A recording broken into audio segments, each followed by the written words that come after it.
What's up, everybody? Welcome to another episode of Flagrant 2. No easy buckets, analysis by assholes, water cooler commentary for your sports needs. We are out here.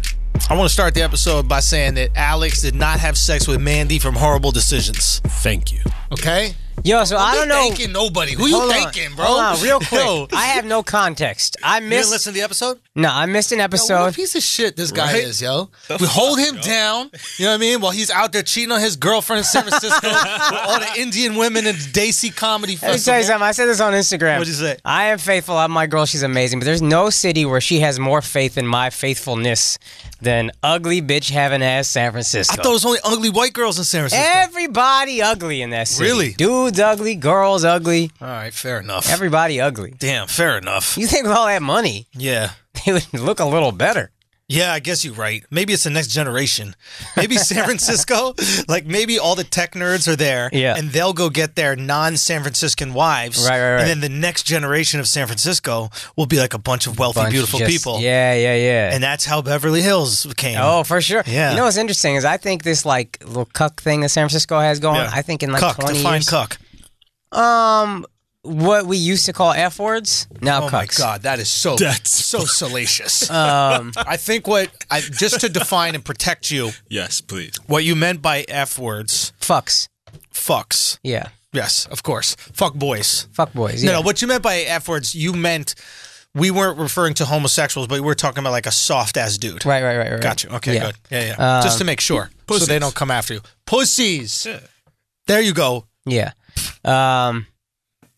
Talking about pussies, you didn't put your dick in Mandy's. Anyway, go on. Just clarifying here. We're just clarifying. So, but I think as the city gets now it's just like a wealthy. It's crazy wealth. I'm driving down the road. I'm seeing fucking self-driving cars. It blows your mind. You're just in San Francisco. You just see self-driving cars in the city of San Francisco. There's like a company. It's called like Self or something. I was looking at this car. It had like a bunch of shit on the hood. I was like, what is that?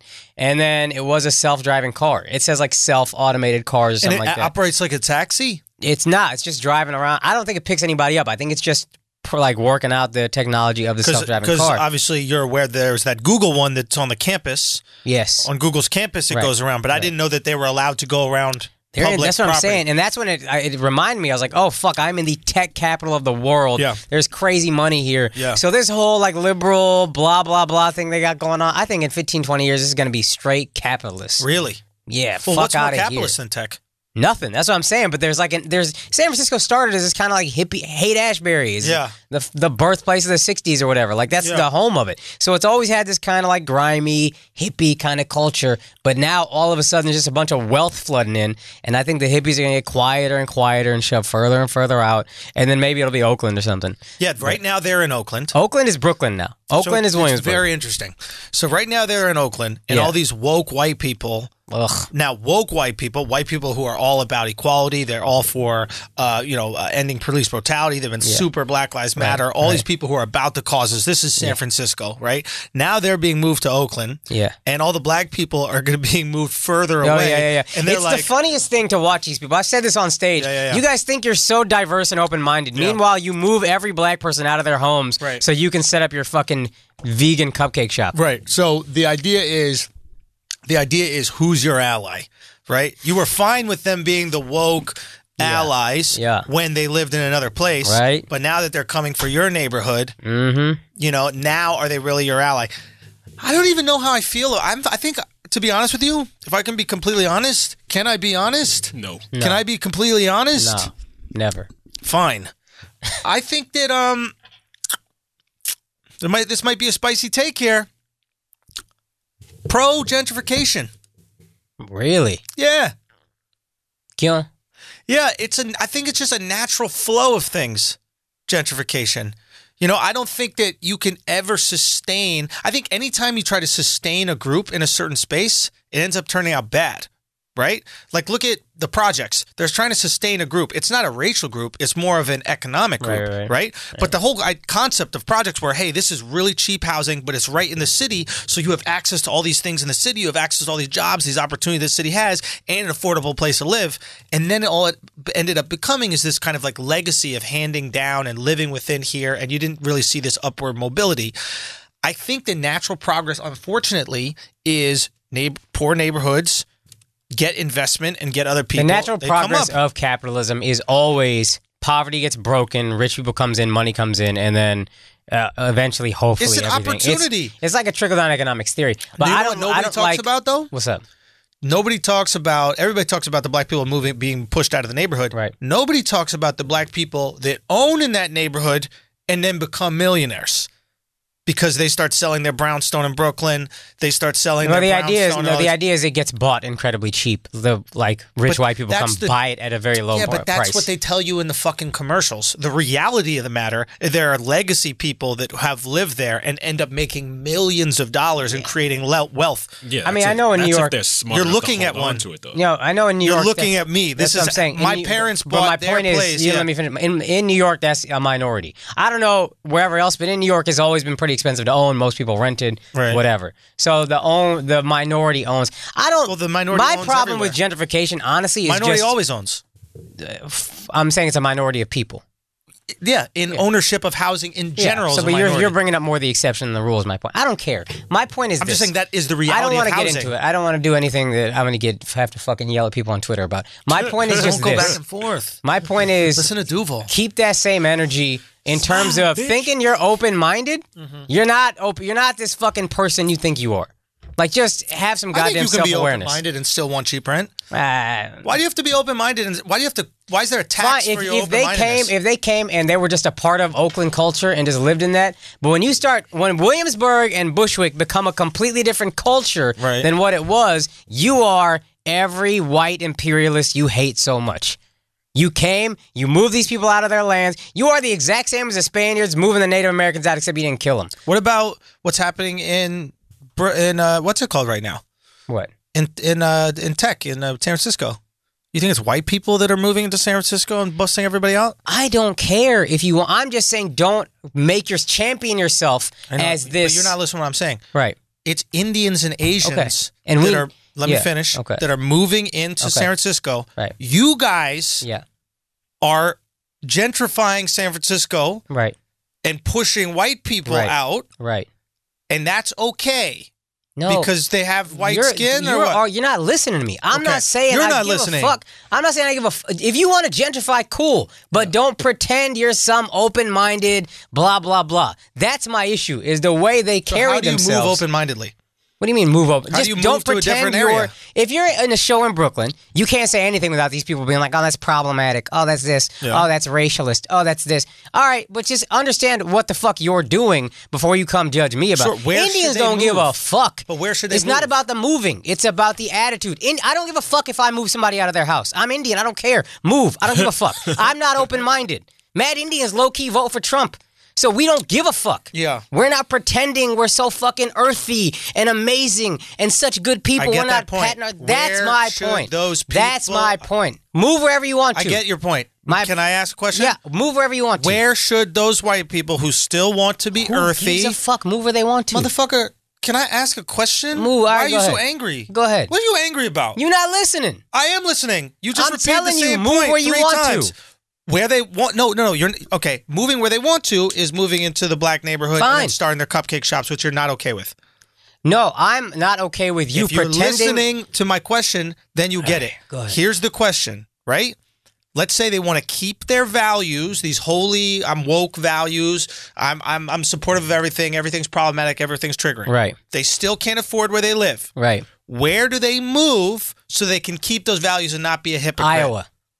Move to fucking Iowa. You think the people in Iowa will allow cupcakes? You can afford it. Cupcake shops? It's cheap. It's cheap. Will they allow it? People in Iowa call them soy boys. People in Iowa go, look at these pussy-ass hippies, these liberals. People in Iowa aren't supportive of that? Hood black people love them some vegan cupcakes. Some thugs in Oakland are looking for vegan shops. What do you mean? There's just as many. The market is the same. It's not about, they're still just supporting themselves.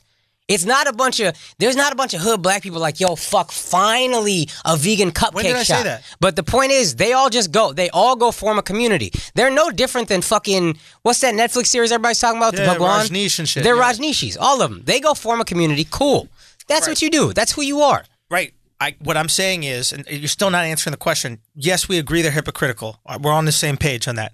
But that's my I only agree. issue. They're hypocritical. Okay, understand. I don't give a fuck if it's your own issue. Can I ask you a goddamn question? But Holy shit. You can answer a question that you don't believe in. I don't have an Why answer you have to to it? answer only? Because I don't got an answer to it. So then say that. That's why I don't give a fuck. Move wherever you want to. I don't give a fuck is not. That's my answer. I don't Move give a wherever fuck you want to. and I don't give. No. But that's not your answer because you're not listening to the question.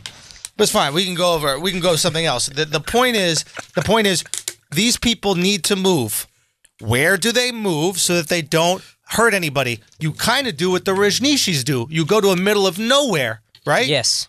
I mean, that's really what the Rajneeshis did. Yes. And then the people in the town, they didn't like what they were doing over there, even though they were minding their fucking business. And then they started meddling. Yes. And I kind of, on some level, relate to the Rajneeshis about that from the inception. Not when the people started getting poisoned or whatever, but they basically were like, yo, fam, we're over here. We're not doing nothing. Yes. So you think that these white people that want to stay woke and not gentrify neighborhoods, so want to stay woke and maintain their values while moving out, should just move to the middle of nowhere to do it? I think they can move wherever they want to. No. You don't, because you call them hypocrites when they go to Brooklyn and do it. Where can they do it without being hypocrites?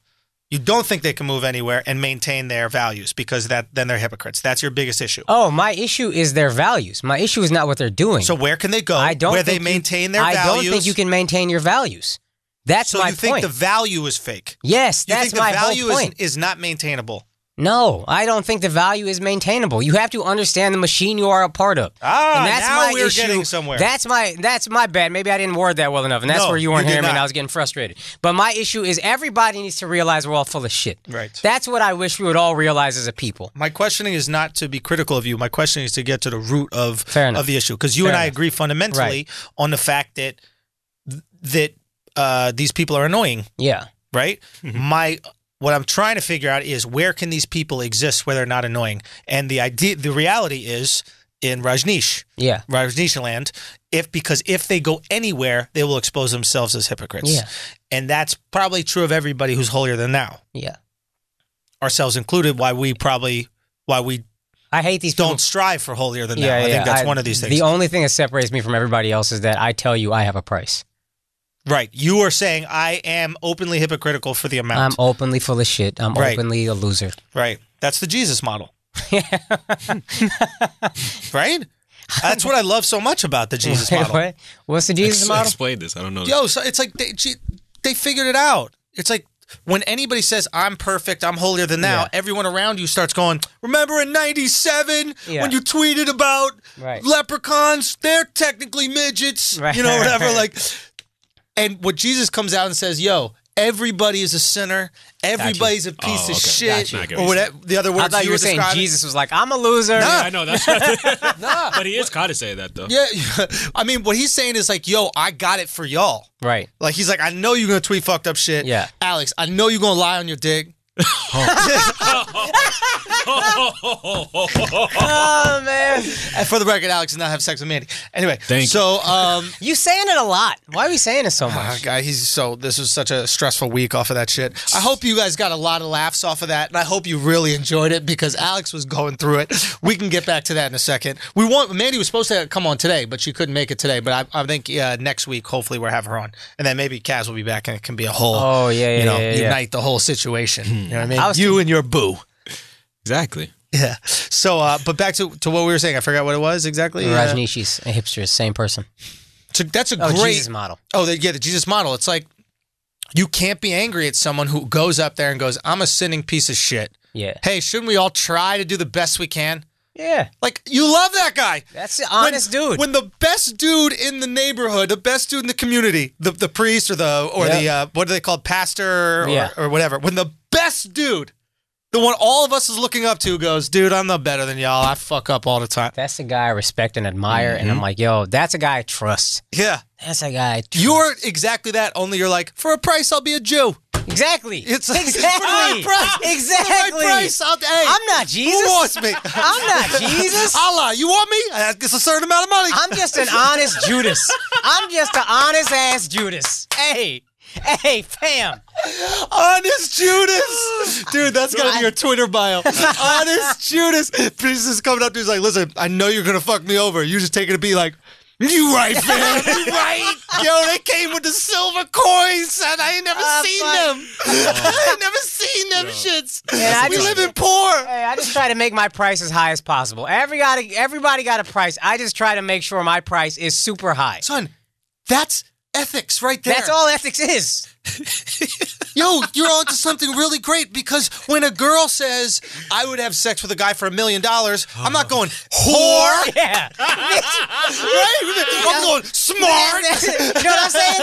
Yo, if a girl says I have sex for $1 billion, you know what I'm saying? Beyonce. Oh, man. Brilliant ass Beyonce over here. For real. Do you know what I mean? It's like, Not Beyonce, though. He's not Beyonce's implying a she queen. would do Nah, it. I know, What but he's just- we saying don't is she's a slander queen. Beyonce. I guess to clarify, but you're saying that yes, she's brilliant for doing that shit. Yeah.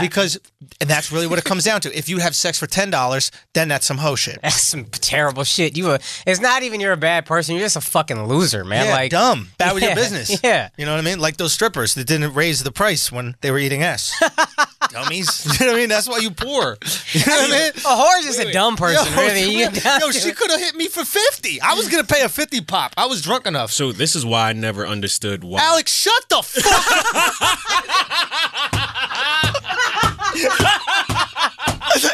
Oh fuck. We back, baby. All right, I We was back. I was mad late and disrespectful today, so I feel bad about that. That's why Akash was probably angry at me. I was disrespectful by being late, so I'm sorry about that. But go on, Alex. What were you saying? I know it's coming again. It's not coming again. Go. Despacito. Tiki, tiki, tiki, tiki, despacito. Don't you fucking talk, you crazy ass Puerto Rican. So I don't understand why Mariah Carey fucked down when she had babies by Nick. Well, Cause Nick gorgeous, fam. What are we talking about? was such a let me bad tell you something. I business work with Nick every day. I was like, this motherfucker gorgeous. you know what? I will say this about Nick. Small waist. Andrew, yo, can I tell you some real? Motherfucker, gotta- Can I tell you some keep real it real. shit? I Can I got tell you, you some son. real shit? Fast forward. No, I'm gonna keep it. I'm gonna keep it tell real. you. Andrew been having an issue with Nick Cannon's hip size for years. Man got no hips, son. Yo, I'm wrong though. I'm wrong though. You're right. You're right. Son. But Nick I Cannon am, built like I'm Gumby. saying Andrew had an audition for Wildin' Out before I had, like the year before I had an audition. And his whole issue the whole time is this motherfucker's hips are too small. Son, dog. Yo. The whole Son, time. I walked in, I saw his fucking hips. I walked right out that bitch, son. I walked right out that bitch. I'm like, I'm done. I ain't auditioning for this motherfucker. This is crazy, bro. Dude, this shit is too skinny. Ain't that a man though? If a woman's supposed to have childbearing hips, isn't it manly to have the opposite? Have a little. Don't look like a fucking monopod. This guy, dude, this guy dead serious. You could monopod. literally, you could attach a flag next to him and he would look exactly like where the flag should be. The guy has no change and this is swole, Nick. He had gotten diesel. Yeah. And so the upper half was all diesel.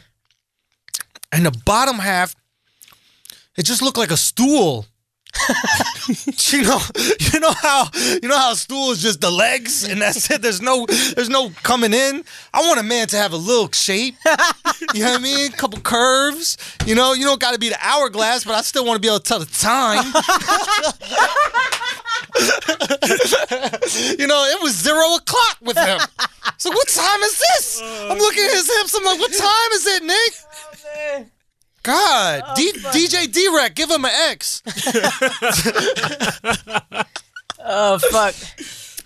Oh man. I don't even know what we were talking about. Whoever. Oh, knows why what did we're he talking marry about. down? Why did she? Well, she Akash fucked told me about this about Nick, and I didn't know this. Apparently, Nick was very, very, very well off because of business ventures. Nick is Mariah Carey money. yeah, and he didn't have Mariah money, but Nick's a smart motherfucker. Like, Okay, so check it. I think as a woman, you have vagina. No, I think that like you want to do. I think you want to at least. How do I say it? Let's assume that I forget the name of the term, right? But let's assume that women want to marry up, right? Let's assume they do. Yeah. biologically. Biologically speaking, right? Not this is not every single woman that wants to do this, but yes, of course, there's some intuition In to a do Darwinian that, right? sense, that's what exactly. you Yeah, do. and just like men want to marry hotter, Yeah. right? That's fair. Once you reach $500 million, as a woman? I don't know. Was that what Mariah has? 250? Yeah. A lot of money, right? A lot of money, yeah. Honestly, how many guys are there out there?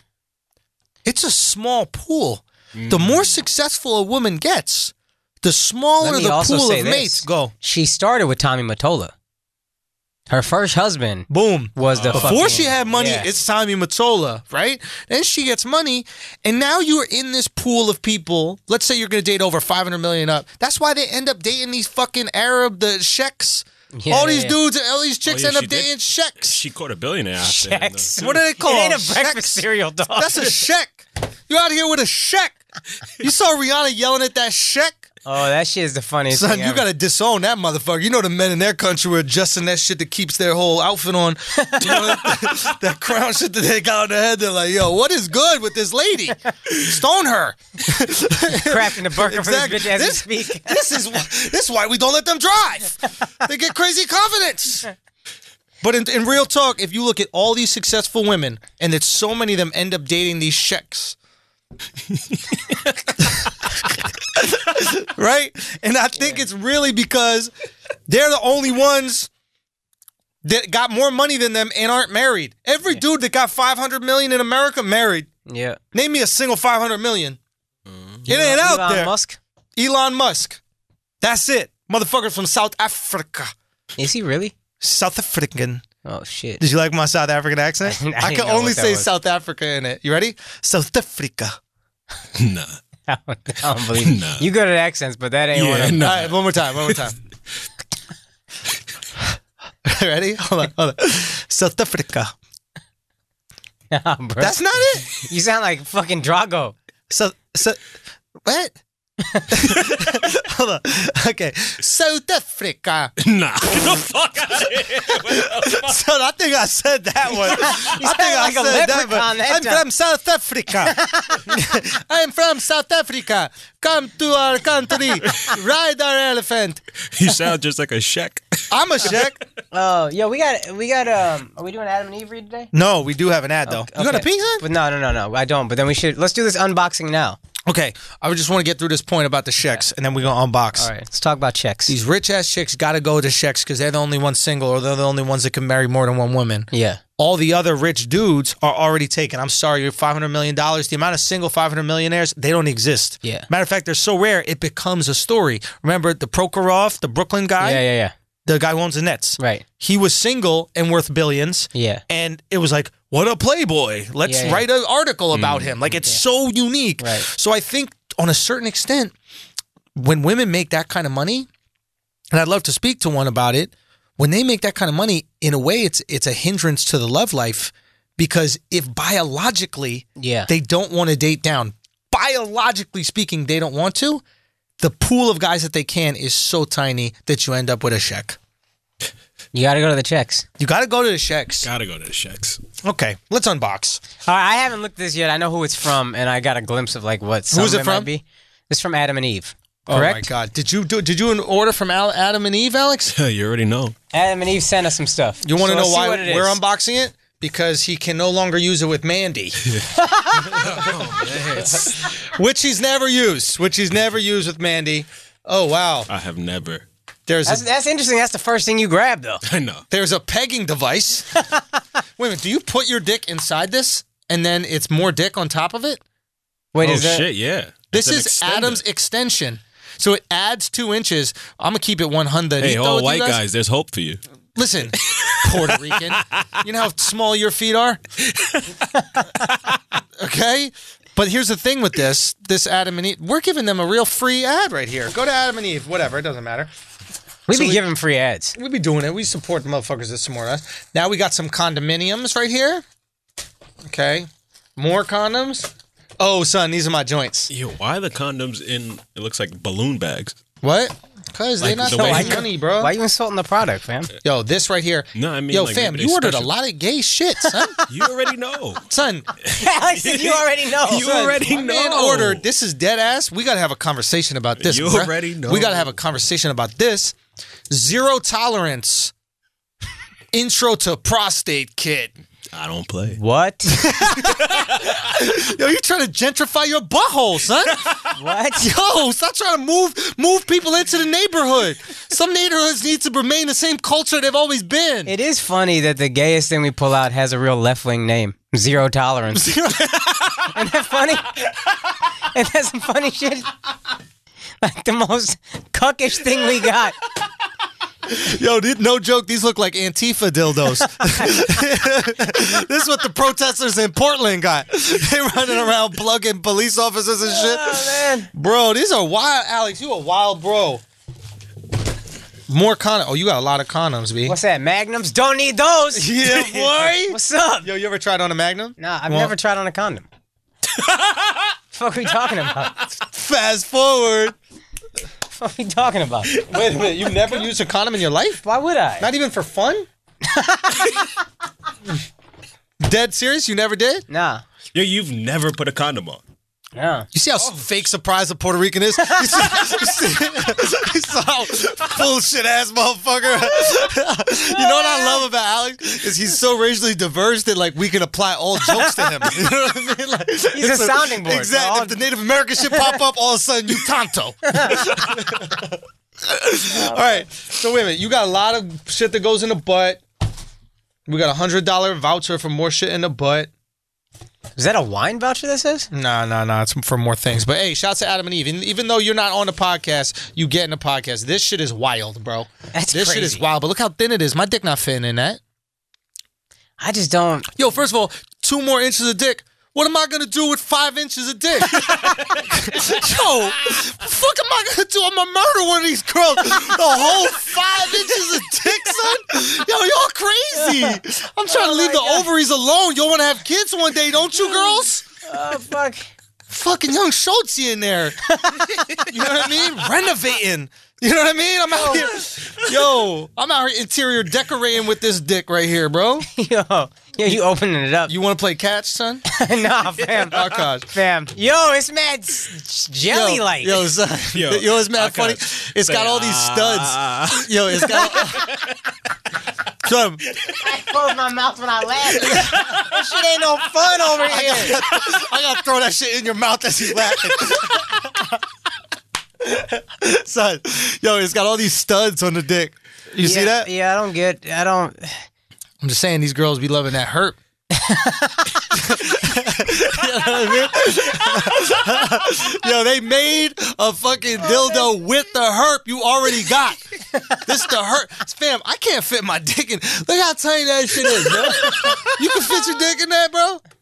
I didn't like touching it with you. Yeah. You gotta throw it to me, son. We can't hold it at the same time. Yeah, nah. And that's if I can't fit the dick in there. You can't fit that? I mean, why even make it? Nah, so we know you got a big old dick, folks. Yo, they used to call Akash's dick Sennheiser. Because that shit looked like a mic. Son, yo, I heard before girls suck Akash's dick, they tap the top twice. They be like, is this thing on? Oh, fuck. Akash and his big ass dick. Let me put that shit on a water bottle, son. Yeah, I need a poker thing on the top and just drink it.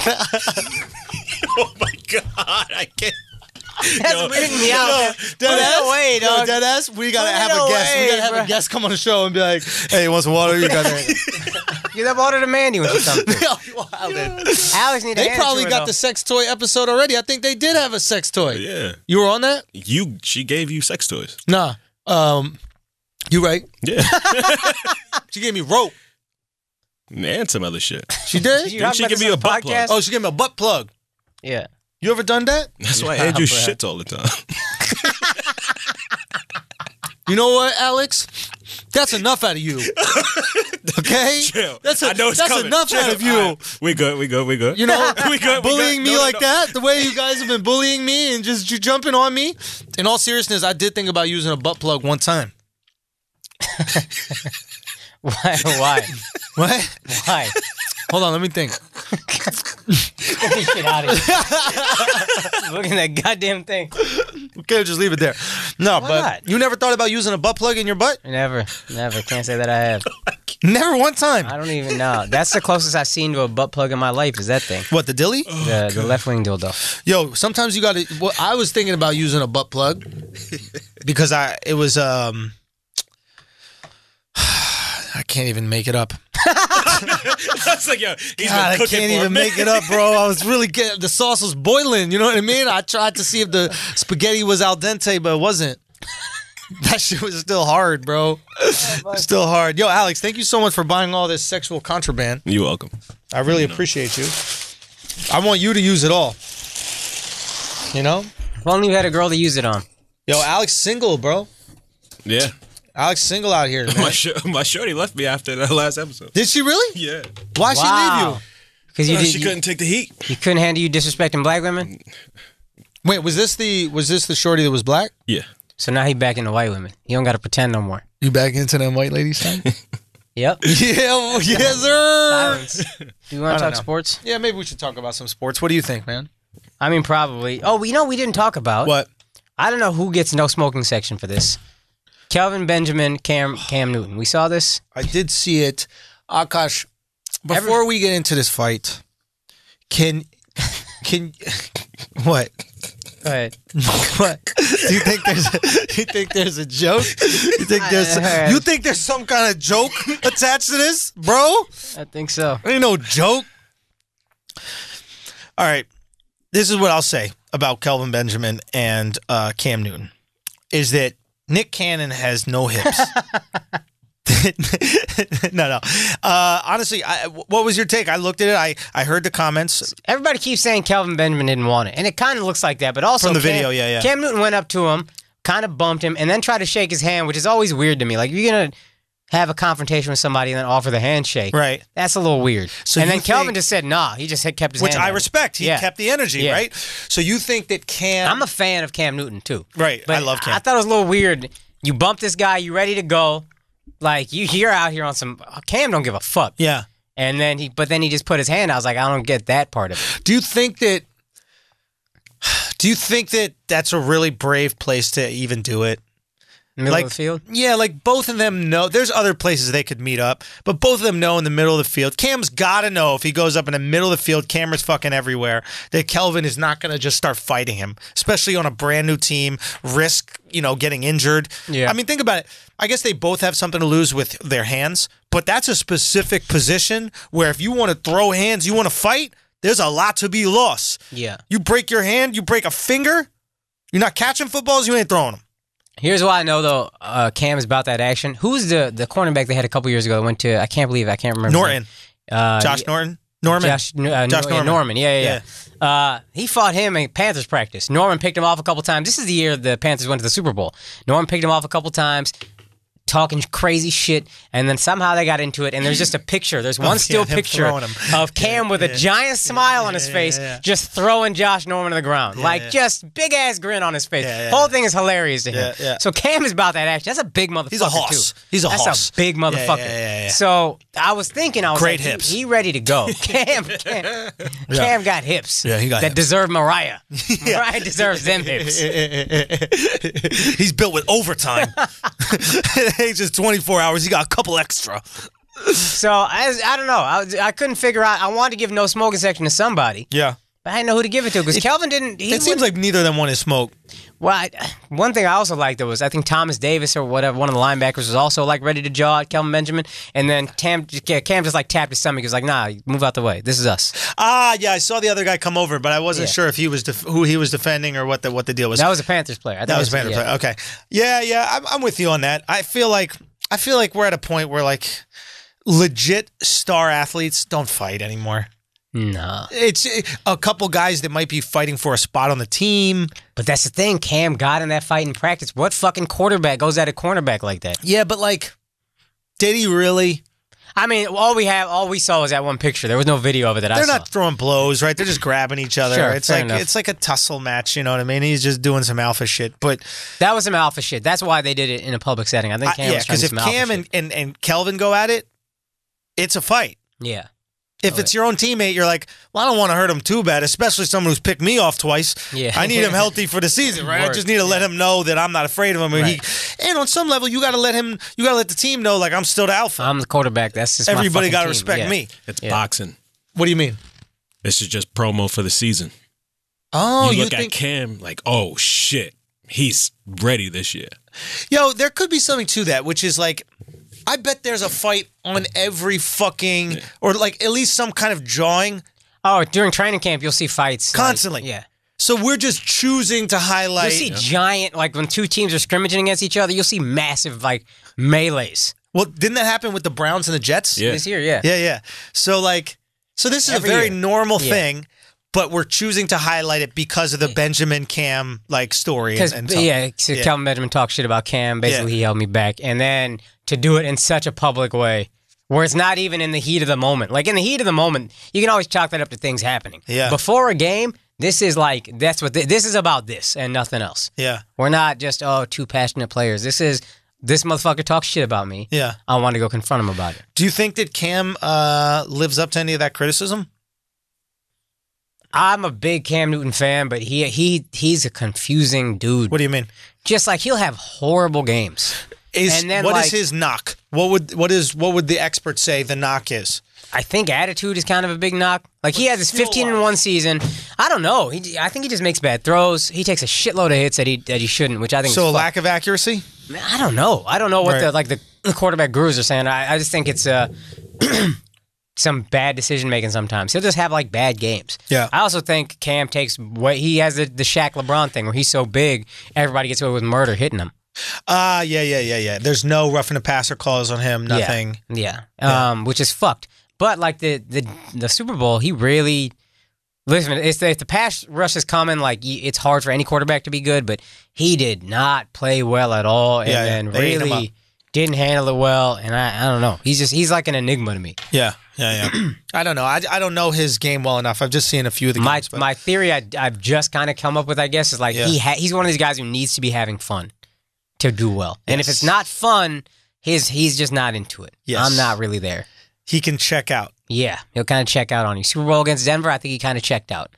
Like there's one play where he got sacked, fumbled the ball, and then he just didn't really go after it. Which, listen, I get you're a quarterback, you don't want to get hit. Also, it's the fucking Super Bowl. Yeah, you get hit. Yeah. On the Super Bowl, you can take. And I was a fan, and I was trying to defend him, but I couldn't defend that play. I was like, that's just weird. Yeah, it is. There are people who are capable of that. It's interesting that, like, I wonder if I feel that way. The more fun I'm having in any environment, the more invested I am. For sure. But there are certain people that can be in like a Patriots type of environment where fun seems limited. Yeah. But they like the structure. Some people need structure. Yeah, I think that's the allure, besides winning for the Patriots, is there's something comfortable about structure. Yeah, we talked about that. We did? On the podcast. Not with the Patriots, but just in general, humans need. Yeah. With Mouse, we talked about and I think that's what the Patriots offer. It's like if you're a lineman or if you're one of these positions where you yourself are not like catching the ball and making a play and scoring, but you're a part of this team. Yeah. You like knowing, hey, as long as I do this, I did my thing right. I go feed my family. We get to win, I feel part of this great team that's a win. Yeah. And maybe that's why they shy away from superstar players, is because the superstars start to get upset. The superstars start to go, I need the ball. What's going on? I think they look at it like artistry for them. Like, let me do what I do. I figure it out.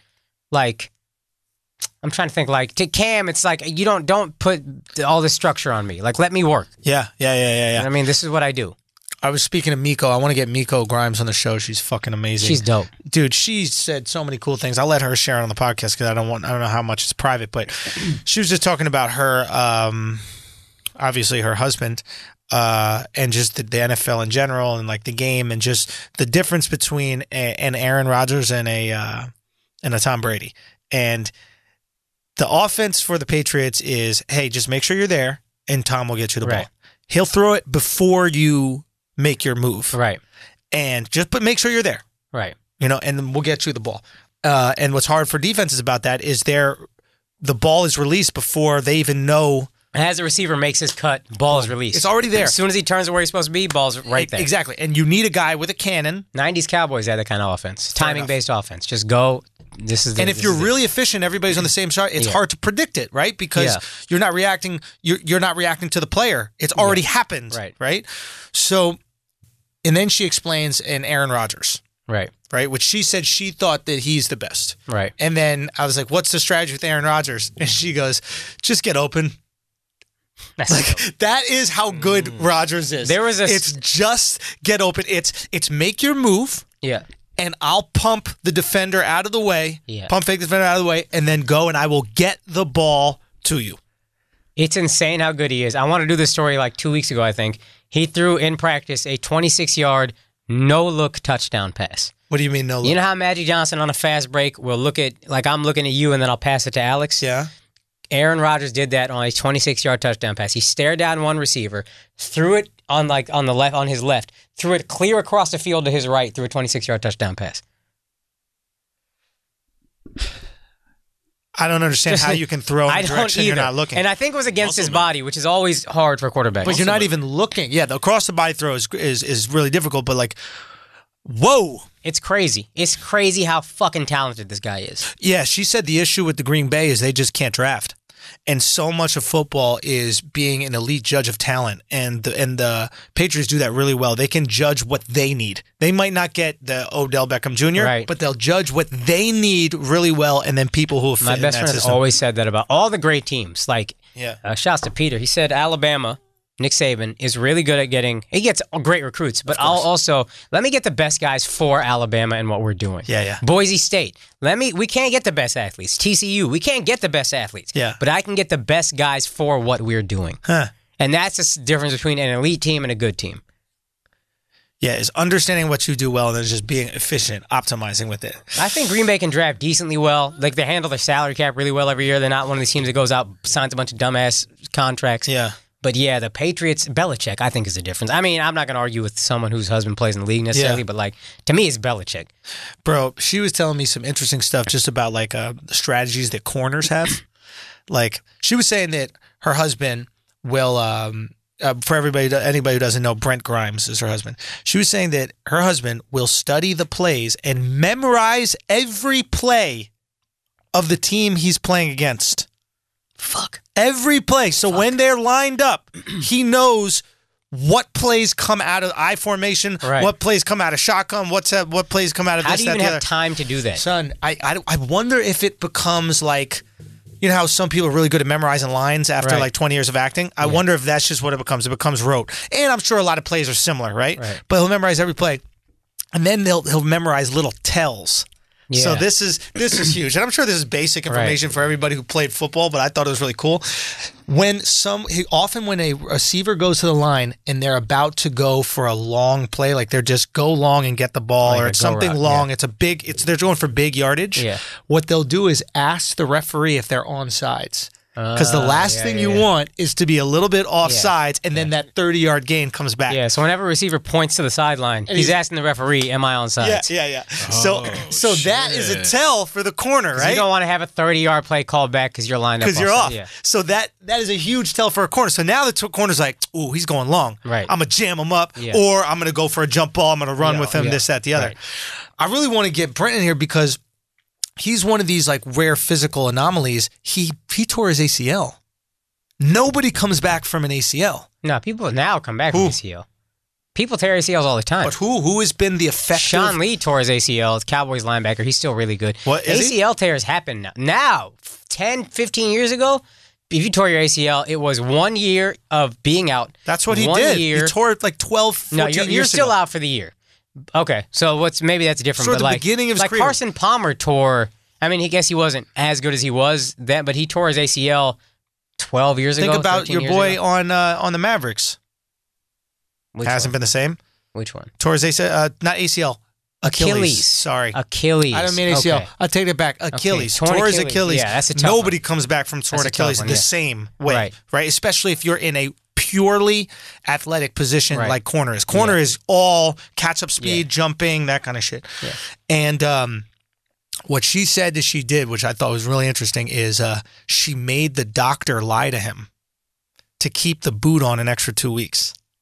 Wow. Because she knew that the second he got the boot off, she knew how competitive he was, how like the fire was in him. Yeah. So she goes, do me a favor, just tell him that it's going to take another couple weeks. Let him get that extra thing because he's not going to take it easy. So make sure that shit gets stayed in there as much as possible. Wow. And didn't tell him. And then he ended up finding out later when a player friend of his tore his Achilles.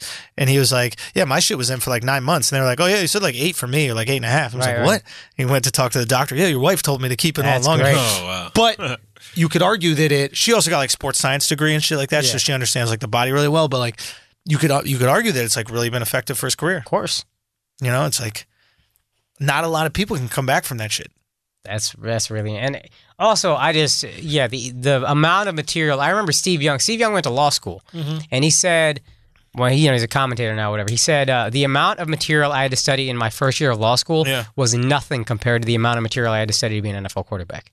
And first year of law school is supposed to be like more information than any human being could possibly read. Blah blah blah. Because they're weeding you out in law school, right? They're I guess so. It's just, but then he said being an NFL quarterback, and this is when it wasn't as advanced of a game. And he's like, the amount of material I had to study was so much more than what it was to be a lawyer. Yeah. And we assume all these guys are idiots. They're not idiots. A lot of times I think people are just like, oh, genetic freaks. Basketball players know a lot. I think football players might have to know even more just because there's 22 moving parts on the field at once. They must. And the game stops in between every one. So you can actually create a play. Yeah. Basketball's It's an inbounds play every play. Right. Basically. Yes. Yeah, I don't know. It's a tricky thing. I wonder if it would benefit the sport if the general public knew how difficult it was. I think they always say that the hardest position in sports is quarterback. In all sports, yeah. That's what you always hear. I'm just always fascinated by that kind of stuff. Yeah, well, maybe we'll get her on here and she can share some shit. I would fucking love to have me. Yeah. I'm gonna call her. Yeah, she's dope. I'm gonna call her. Maybe she'll come up in the next week or something like that. She's got some great, great takes on the league and great takes on like just players in general. Yeah, she said she thinks Julio Jones is the best. He's incredible. He goes without a doubt better than AB. She's like AB is amazing, but Julio is AB only 6'5". And that's the difference. He's just such a fucking monster. Yeah, I remember thinking, like, how is he didn't look that big in Alabama to me. Yeah. Then I'm looking at him in the NFL, I'm like, what the fuck is this? Yeah. So I read an article about him. He doesn't really work out in the offseason. Really? His nutrition, like, he has a private chef that cooks him, like, shark for breakfast, and, like, everything is, like, super nutritious. He sleeps 10 hours a day whenever he can. And he was like, I don't really work out in the offseason. I just try to sleep, eat right, and that's it. So it's take all care of my recovery, body. And then for 4 months, I put my body through hell. Yeah, take care of my body. It's just, there's so much science in sports now. It's real kind of an interesting time. Like, before Larry Bird, the 80s Celtics all looked like just a bunch of fucking drunks who ran a lot and then played basketball. Yeah. Now, Steve Nash wasn't eating sugar, and he was in a plant-based diet or whatever. And you know what I mean? Now, fucking Julio Jones is eating Jaws every morning. Like, you know what I mean? This fucking Captain Ahab over here. Yeah, there's much more of a commitment to your body. We just know more. Like, we know how much all this means. It almost kind of bums me out. I saw this this surfer, and he was doing like weightlifting. Yeah. And professional surfer. Right. And I was almost bummed out because there was something beautiful about surfing, which was, it's just the dude getting on the board. Right, it's just natural. It's like, and now it's become an actual competitive sport where you're trying to get every possible advantage you can. Right. It's not who is just, all of us are sitting here, who's the most naturally gifted. Right. Now I can find a way to lift weights and get some sort of competitive advantage over this person who is truly naturally gifted. Right. And now it comes down to like dedication, not raw. Right. Which is good for sports, don't get me wrong. And then maybe this is a good transition to Tiger, which is like, Tiger was maybe the most naturally gifted, but also changed the game in that he was willing to work out. Yeah, willing to do everything. Because golf, they didn't have any muscles until 10 years ago. So I didn't watch any. Did anybody watch any of the golf? I kept up with it. I didn't have access to TV on my phone, but I was just keeping up with the scores. Yeah. I mean, this motherfucker, it seems incredible. Dude. All of his drives, apparently he shanked every drive. Yeah. Every drive the last round. He just makes up for it in the short And then he game. would just make up for it with every other shot. Yeah. So there's something interesting, and I'm not a big golf fan, but Is there a sport more dependent on a single athlete than Tiger Woods? Oh, no. We've never experienced anything like this. No. He's making this run, right? On the 4th day. He's making this run, and the entire fucking world is glued to the television, right? And I thought it was really interesting to juxtapose it with that like racist march in D.C. Like 25 people come out for this big racist march. It's 25 racists that are there, outnumbered 400 to 25 by anti-protesters. And they're there talking about, how we need, America should be this white country and white supremacy and all this kind of shit like that. And literally the rest of America is glued to their TV watching this racially ambiguous little bit of everything, Alexx like motherfucker, dominate a sport that is traditionally white. That didn't like him for a while. That might not have liked him for a while. And now everybody together is like, thank God Tiger's back. Yo.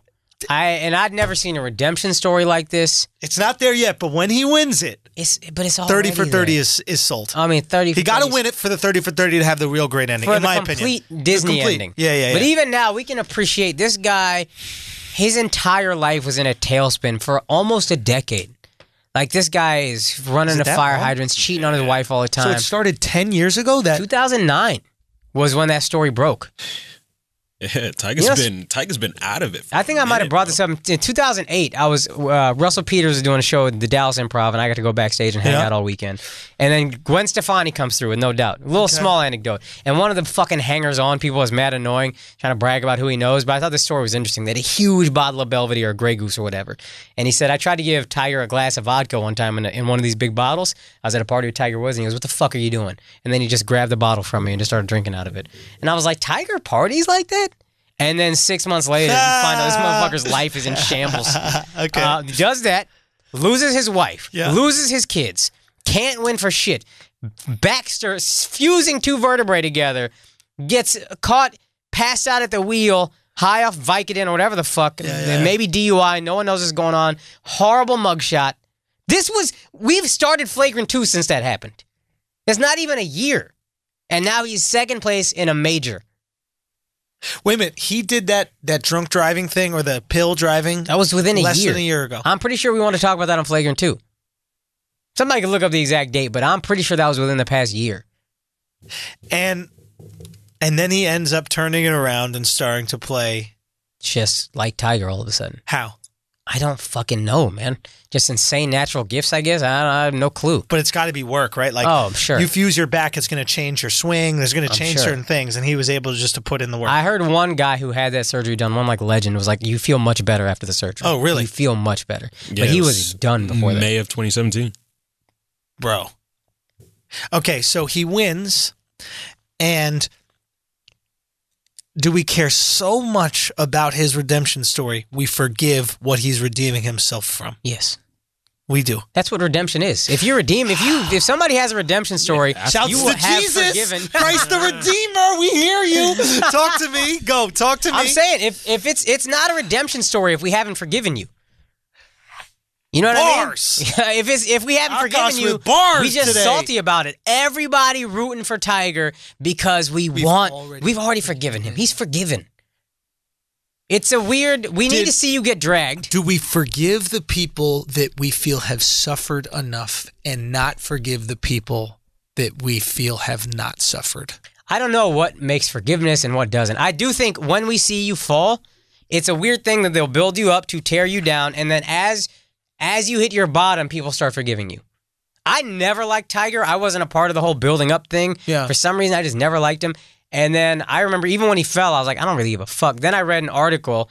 Anybody who's remotely interested in Tiger, read this article by Wright Thompson.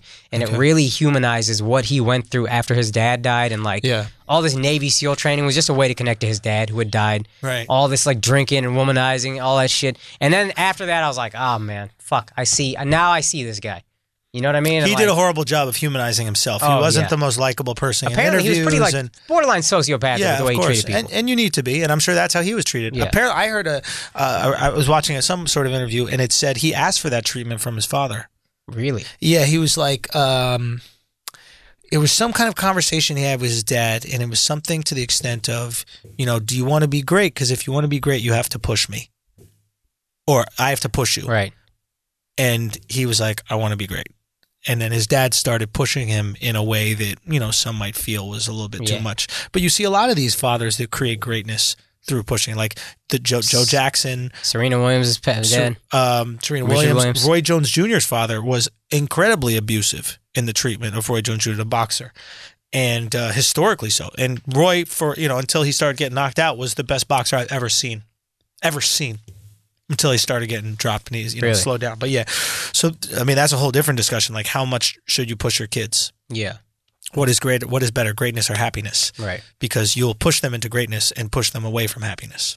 Yeah. And Tiger, I mean, it's that Jordan kind of thing. I don't think he's happy. Now though, apparently it's a different guy on tour. Really? And the only things I really know about golf are shit I hear on the ticket. But like people, apparently he was one of the most disliked golfers before, and now he's like approachable. He's smiling with people. Like all of a sudden, it seems like a different Tiger in the past year or so. And it's a fucking redemption story we've never had in sports already, I think. Yeah, I like this idea of you're forgiven. Once you're forgiven, we want to see you redeemed. And there's different ways where we can kind of, there's different ways where you can come back. One is just with like great content. Like Chris and Rihanna. I don't know if he was ever forgiven for what happened with Rihanna, but the music came out. Like I remember he had that song afterwards. Deuces, I Can Transform You. Remember, I Can Transform You. That song was amazing. And he just kept putting out great music after great music. And we never forgave, but we were like, the music's really good. But he lives and dies on his music. Let Chris Brown put a trash album out and all of a sudden he's a woman beater. Right. Tiger, we started wanting him to win. Yeah. Right? It was different. It wasn't like, you're a piece of shit, but now you're a winner. And we saw the suffering of Tiger. You fucking suffered, so we're like, all right, fam, you went through enough. Yeah. You're good. I don't even know if we decide like that. I think just humans don't want to see a person suffering, so we're like, fuck this guy. Come on, give him the fucking win. But we didn't want to see him. It's not like we want to see him stop suffering. We want to see him succeed again. That's different. It's not like you were waterboarding him and you're like, stop with the water. Yeah. It was like, all of us yesterday, if you weren't watching on TV, you're on your phone checking, like, I don't even know how to calculate the shit. I'm like, what's the 63? You know what I mean? Like, how are we doing it? But I'm looking like, is he going to take this motherfucker out? I remember he finished with 65, and I remember this Brooks dude had to bogey, I think, two holes in order for it to tie, or double bogey in order the last hole, whatever. Right. He ends up handling his business. Good shit. But there is something to the fact that if you showcase to the people you suffered enough, and maybe that's the whole point of the justice system in general. Like, it's developed off this idea that humans have a capacity for forgiveness once you've gone fucking through it. You got to serve your time. Serve your motherfucking time, Tiger did his bid, boy. Woo, 10 years. 10-year bid. You got some pussy. That's it. You got some pussy. He didn't hurt nobody. Yeah. Right? He was fucking girls that knew the deal. It's not like he was just going out, fucking any old girl's going to ruin his family. This is what I was going to say about when you were talking about being rich for dudes. I was thinking, Prokhorov was like a playboy, and everybody's like, that's cool. If you don't get married and you're super rich and super successful, you can womanize as much as you want to. Don't cross the line of consent or whatever. Fuck everybody you want to. Mm-hmm. But the second you get married, you better not get caught cheating. And why are we like that? I don't know. It's just an observation I had as I was thinking through. There's like a sanctity. You think we forgive poor cheaters more than rich? I kind of do. Elaborate. I mean, just like some fucking dude at your job who cheats. All right? We all know people who cheat. Every one of us knows people who cheat. Not men, because not men, because men don't cheat. I know a bunch of women. Not men. I don't know. Yeah, not men, because men don't cheat. But we all know women. And neither do black women. Shouts to black women. Go on. Oh, man. But we all know people who cheat, and then you're just like, yeah, he cheats, it's kind of shitty, whatever. You can compartmentalize it. People found out Jay-Z cheated. This motherfucker had to get dragged for an album, make another album about apologizing. Grow his hair out. He had to grow his hair out like the girl he cheated. Take naked pics with his girl for Instagram. You know what I mean? Like, this motherfucker he went through it. And anybody who thought Jay-Z was faithful, I'm just like, why would you think this is a fucking billion? You probably don't get that successful without being a little flexible on your values. Like, I'm sure it's happened. but I'm also sure it's rare. There's no such thing as an ethical billionaire. That's what I'm saying. There's never been in history an But ethical Elon billionaire. Musk, nobody gives a fuck who he dates, who he can fuck everybody. Whatever. On, son. But if Elon Musk gets married, you better only fuck her. Chill it out. No, that's very true about being an ethical billionaire. Even, I mean, millions you could probably make ethically, but it's tough. Yeah. But billions, there's no way you could do it. Name any billionaire. The fucking Rockefellers. Come on. Every one of them. Piece of shit. Every great even the fortune Kennedys. was built on a crime. Isn't that what they say? Every single one was built on a crime. Yeah. Right? Or every single one was built on something that was like pseudo-legal at the time. I mean, all these like really wealthy American families, they made their money in the opium trade, slavery, alcohol trade, slavery. I wonder if there's actually wealthy slave-owning families still. I'm sure there's some old money slave owners out there. I think so. Honestly, I'd be surprised. There wasn't immense wealth in the South. I think that there'd be much more money in owning like a commodity or an illegal commodity. So, Nike's still fucking paying There's Chinese money, people. Yeah. But so let's just expand the point though. Yeah. Nike's still paying Chinese kids 12 cents an hour to make fucking sneakers. Right. That's none of us really care because we like our Jordans. But you know that school I went to in the city? Bard. I wasn't going to say, but whatever. Nobody looking up your yearbook? There was like 3 brothers. Yep. Calvertons. And they have like history you can date back in so Virginia. Like 1600s. Yeah. And even I saw pictures of their home. It looks like a slave house, a plantation. So it looks like a plantation. Yeah. I think what a lot of people did is amass wealth through slavery and then use that wealth to enter other businesses. So now you own a bunch of land, or now you own the shipping business. But the way you make money after slavery, because once slavery comes around, it's like once slavery's over, it's like this is done. You're not making the same money that you were making now that you got to pay motherfuckers. Well, there's the sharecropping, but the whole thing, right? Yeah, it's the real money's made from that fucking import export. Yeah, and that's how the money is forever. Even the people making money right now, it's import export. You selling iPhones to China, dog.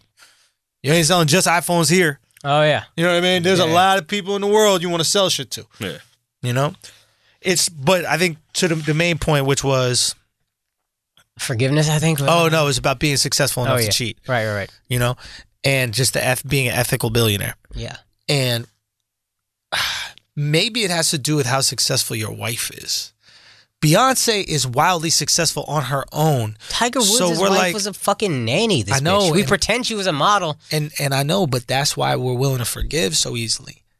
Like, I forgave Tiger before I ever felt bad. Like, I never, motherfuckers are talking about, do you forgive him? I'm like, for what? Wait, for losing? He started losing?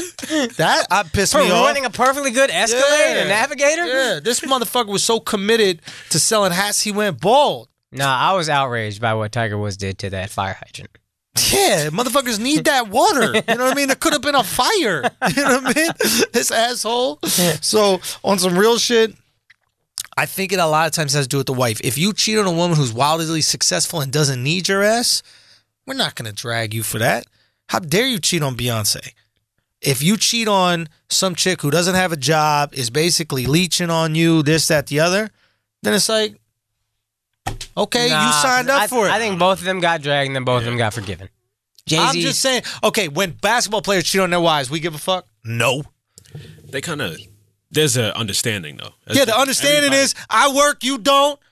I get to fuck girls, you don't. Yeah, but I mean, everybody knows basketball players kind of operate a little bit different. Then rappers? Come on, son. It is a weird wife thing. Got it. Yo, real talk, the wife in our eyes, in our hearts, the wife's got to earn fidelity. They got to bring, in our eyes and hearts, the wives have to bring enough to the table where we go, he should be being faithful to her. If you some chick that you pluck out of Norway and all you do is hang around and buy shit for the apartment that you like, and you expect Tiger to be faithful when he goes to One Oak? All right, so Kobe. Were we mad at Kobe because he cheated or because it was potentially rape? Because it was rape. Ain't nobody felt bad about Kobe cheating. Oh, I thought they were. Nah, people were so mad. The man had to buy a $4 million ring. Yeah, people. That's his wife. He didn't buy that for us. He bought that for the wife. Everybody got a price. But you said earlier. But you got to tell everybody. You got to make that shit very public. It's like when Shiggy cheated recently. You know, Shiggy Kiki, do you love me? I Are you know riding? Shiggy. Yeah. Yeah. So this kid, I guess his girl called him up, and he had a whole transcript on fucking Instagram talking about, it, man. you know, I couldn't believe a fuck. I couldn't believe the fuck I was seeing. Yeah, but he wasn't doing that for me and you. That's hilarious. He was doing that for, you know who he was doing that for, Akash? Man, who gives a fuck who he was doing that for? He I should have can't been believe I dancing give with a the fuck transcript. about. That would have been great. Fam, you are the best boyfriend. You didn't even go to the strip club with us. I'm incredible. Why? You heard that, boo? Why did you not go? Because I love my girl. Okay, he loves his girl, so he got to look like a pussy in front of guys, just like you did. Yeah, you're right. You gave your Shiggy already. You're like, I don't really like him. I don't really like strip clubs, guys. It's not really that much fun for me, you know? I actually didn't like strip clubs when I was single. I'd only been to one in my life. He got this guy a gay. I know. He got to. Son, you know but how... he got to go in. He got to go in. Nah, Yo, man. real Nah, talk. let me be honest with you. Yeah. There is no cemetery on earth as dead as a stripper's eyes. That's the point. Nah, I can't handle that shit. It's a bunch of fucking Walking Dead bitches What you walking want? around. You want a stripper with life in her eyes? I just want to look at You a want a human stripper being. with hopes and dreams to dance on you, You know for what? $20? I think so. I No. think so. And you actually feel bad for him. Yeah. You want Nah, someone with man, nothing to lose. That shit when I You want a girl in your ear the whole time? Like, well, yeah, once I finish dental school, I'm going to do this. Don't they all say they're paying their way through college? No. I don't talk to these hoes. Yo, only the nerd strippers come to you. That's what you need a girl to come to you like, hey, my name is Valentina. I'd like to grind on you. And you're like, Yeah. yes, bitch, grind. I remember seeing the dudes and the girls dance and the dudes like throw dollar bills on the stage. I was single. But the saddest shit was that the girl didn't give a fuck about the dance, and then after the song is over, they just scurry to the dollar bill like fucking rats and pick it up. I was like, yo, that shit is That's called a strip brutal club. to watch, That's strip dog. club, son. That's brutal to watch, You got to get dog. your cheese. Yo, real talk. You know what I mean? You got to get your cheese. Hey, listen, that's part of the game. You can feel bad for them, but they're making six figures. Nah, that's fair. That's fair. That shit wasn't for me. It's hard for me to feel bad for people that are richer than me. They- Not none of these they- strippers, they- but, you know. they ain't richer than I'm you. just, you know what I mean? They might not be, but you know what I'm saying? Listen, it's part of the game, bro. That's all I'm saying is, ladies, I'll earn your man, and then you'll earn his fidelity. Real talk, bro. Akash, that's why you're not cheating on your girl. She make too much. That's why he's faithful. Akash don't want to get kicked out. Fuck. You know what I mean? fuck. Watch when we start signing these deals. Watch when we start signing Ali and Akash start making this real bread. He'll be like, yo, what's the name of that strip club we were talking about? Yeah, I'm going back home. I figure I might take my brother to the strip club, yeah. Akash gonna come with that Diddy relationship. He's like, 70-30, you know. Wait, what's the Diddy relationship? Tell him, Ali. So He was like, I'm faithful 70% of the time. That's so fucking funny. Yo, he That's said it so live fucking funny. in an interview. Diddy And gets he away. It's stayed with her. She owning ain't go who you are. nowhere. I think that's also a thing. I think if we feel betrayed by you, we don't forgive. Yo. That's the issue. She I ain't think go Tiger nowhere. didn't get away with the cheating because we felt betrayed by him. Dude, I think this happens a lot of times with actors who come out as gay. Oh, okay. And an argument to be made that they wouldn't be given the same roles if they were out in as gay originally. But I think a lot of times when they come out, like, what's that guy's name who was in How I Met Your Mother? Ted Mosby. Nah, the dork in high school that was a doctor. Oh, Neil Patrick Harris. Yeah. So when he was straight, he was doing all these movies and TV shows a hit, blah, blah, blah. He comes out as gay, and now there's no characters for him. Now he just is playing like a weird person for a series of unfortunate events. Andrew just setting up for his come out in 5 years right now. It's okay.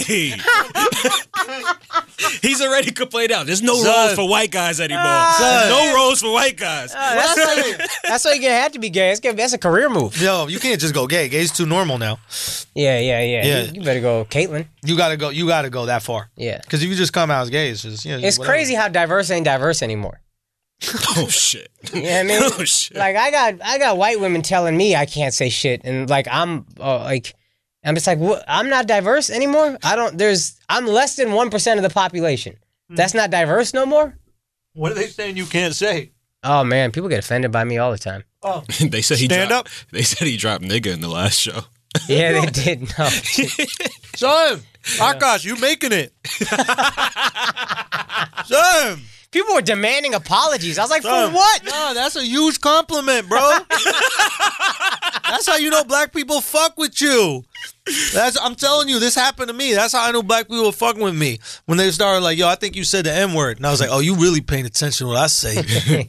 I literally got He's on multiple. world When you going to apologize? And I was like, what the fuck? Nah, they try to bait you into it because they know you didn't say it. Yeah. Like, I'll say something that I hit him with the transcript. I went back because they gave me the timestamp. I was like, get the fuck out of here. I was like, What'd you say? I think it was talking about Jesus. I said, like, even then they're going to do something. And they heard even then they're going to as an N-word. Here's the thing. Why do you call black women the N-word? Is this a joke? You asking me like this a riddle? Like a knock-knock joke. You're going to have to stop calling our black queens the N-word on the podcast, Akash. I remember hearing you say it. I was talking about Jesus. How is Jesus a black woman? Maybe he was, Akash. Maybe he was. Maybe Jesus was a black woman, all right? Betrayed by his best friend. He's trifling hoes, yo. Yo, trifling, bro. Trifling, yo. Oh, man. Real talk. How they gonna do Jesus like that? Word. Yo, man. Yo. Nah. Wait, go. He's like, nah, what I want to say. Nah. Go. Go. All right. I'm sure this has been said by comedians. Yeah. But I do find something funny about the fact that, like, Jesus was a carpenter and, like, carpentry really killed him. yeah. You know what I mean? Like, you know what I'm saying? Like, it was like, and what if he told these motherfuckers how to make them? Like, what if they wanted Jesus out for a minute and they're like, yo, what should we hang him on? You know, or put him up on? And then, like, they're like, we got to do it on a cross. And they're like, yeah, but we don't make it good enough. Who's good at making crosses? And they're like, yo, Jesus is. And then what if he, like, taught them how to... Nah, all right. I'm just saying, it's just workshopping. I'm just workshopping shit here. You know what I mean? Golly. You think before he got up there, he was like, this is uneven. Shit ain't even good. Son, that's why they put it through the feet and the hands. They were just going to do one or the other, but they're like, nah, you going to criticize? Oh, you going to criticize now. All right, give him another spike. Give him another spike. Shoddy-ass craftsmanship. That's the biggest insult. I'm going to get splinters on this motherfucker. Oh, fuck. That's probably why he made the cross part of the Christian religion. He's like, I'm going to show y'all how to make it straight. Oh, is everybody tuned out? Yeah, okay. What were you going to say? My best friend's mom, black lady, Southern. You know Luther. Yeah, Luther's that's mom. why I fuck with Akai. Luther's who? You fuck with black Southern girls? Yeah. Black Southern moms? That's your best move? friend, man. I like that. Oh, okay. Oh, appreciate that. Only Southern thing you like is slavery. Oh my god. Oh my god. That's how fucked up Alexx is, bro. Yo, you know what we gotta do? We gotta have you guys timestamp when Alexx says the N-word. Alexx, we need you to dial that shit back. Bro, when you said that shit to who was it? Who was it? It was you and it was you and Mouse or you and Kaz, I forget, but they were coming at you and you just needed it to stop. It was Mouse. Like, it's coming at you, blah, blah, blah. You like, white women, this and that. You were like, listen. You hit that shit hard, like to let them know. I am a black man in America. Oh, fuck. Oh my god! What you were saying, oh gosh, you were saying? It's just a funny joke. My friend's mom said, a black Southern lady. I said, "You think Jesus was white?" And she goes, "Come on now, Kosh. You know, if Jesus was white, they wouldn't have had him carrying his own cross and going on." Shit, Jesus was Mexican. You think Jesus was Mexican? Yeah. Wow. Wait, why? Only way I'd believe Jesus is Mexican is if they pulled up to the cross in a pickup truck and he hopped out the back of it. Oh man. Yo, what? Why is Jesus Mexican? Nah, never mind. Alexx, say it. I'm good. Alexx, say it. I'm good. I ain't there yet. Why was he Mexican, bro? Come on. I like being the white guy behind the camera. Oh, fuck. Yo. Y'all gotta follow Alexx on Instagram. He's mad funny unintentionally on Instagram, yo. He's still doing pull-ups and... Nah, he's not doing pull-ups. He stopped that right now. But he does this really funny shit, like, where he'll, like, takes pictures of people complimenting him, and then he'll, like, downplay it, and he'll be like, they're like, Alexx, yo, you the funniest one on the podcast. and then he'll do this shit where he'll be like, man, I'm just a cameraman.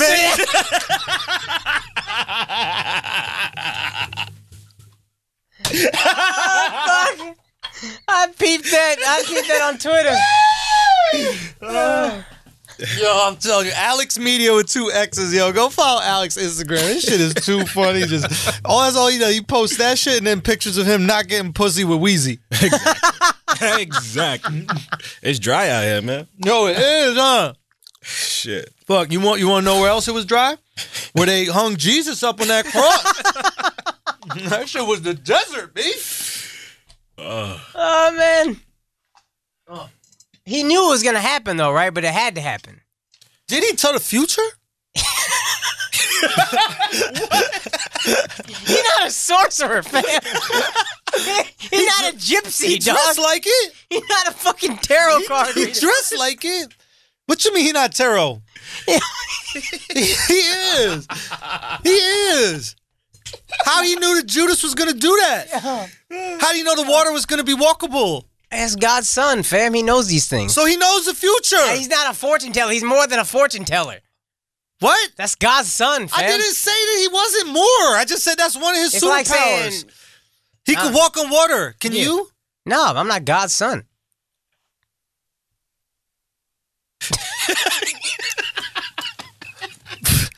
So he could do it or no? Like he could tell the future or no? Yeah. Yes or no? I don't know if he knew everything. Yo, I guess. Hey, real he knew talk. he was going to get crucified. Real talk. Yeah. How do you not know this, Alexx? You black, you Christian, you Puerto Rican. Everything about you should know this. Nah, come on.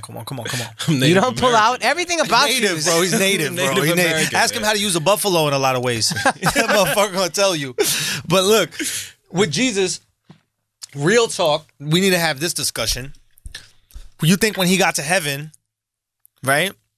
You think he like, and he's speaking his pops, and he's like, so I had to carry the thing the whole time. Like I had to get whipped the whole time.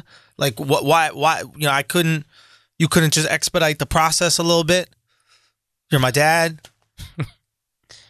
No, I think he. This Wait. is so hard to tell. I'm just saying, it's like that's your dad, bro. Like, what if your dad allowed all that shit to happen to you? This is what I'm saying, though. He knew it was going to happen. He knew it had to happen. God, it was like his training camp. It was like his 2-a-days. Like, I know I got to do this. No, I don't think he knew. I think he knew, fam. I think his dad put him through it. His dad sacrificed him for the greater he knew, good. But he knew that's what it was.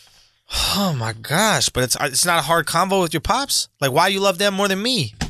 I think. Wait, aren't there parts of the Bible where he's asking Alexx? I'm looking at you. Yo, I don't get why you're looking at me. Look at this guy. Because you're black and Puerto Rican. I gotta ask Carl Lentz to come in because we gotta ask Carl about this. If I'm Jesus, I'm looking at my pops. I'm like, yo, pops, you're my dad.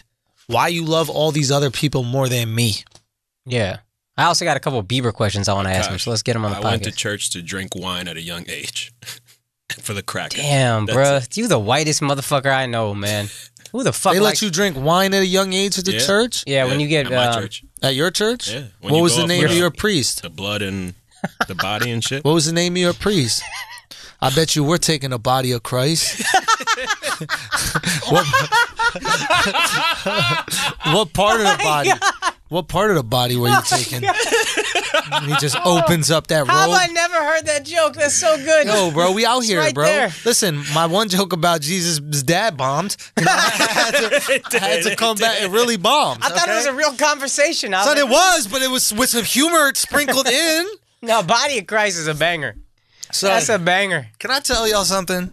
And it's on my Instagram, and I did it, but it really was a true moment for me.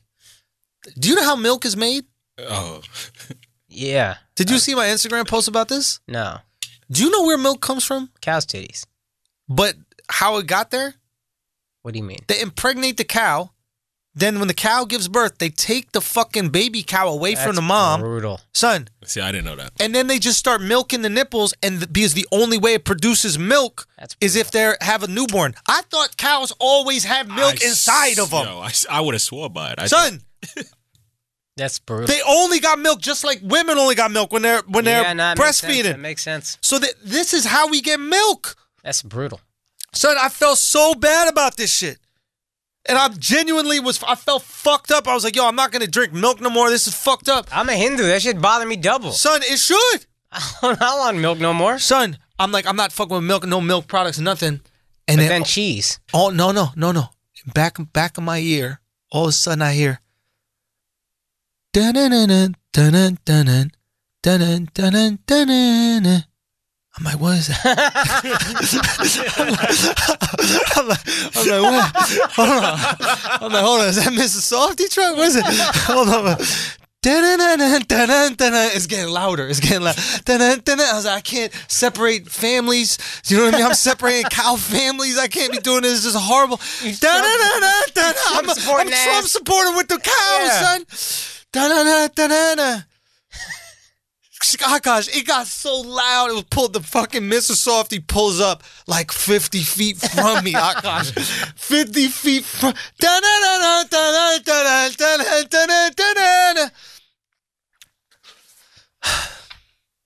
Swirl with rainbow sprinkles. Son, I had to do it, son. I had to go swirl with rainbow sprinkles. Oh gosh, fuck. I couldn't hold back.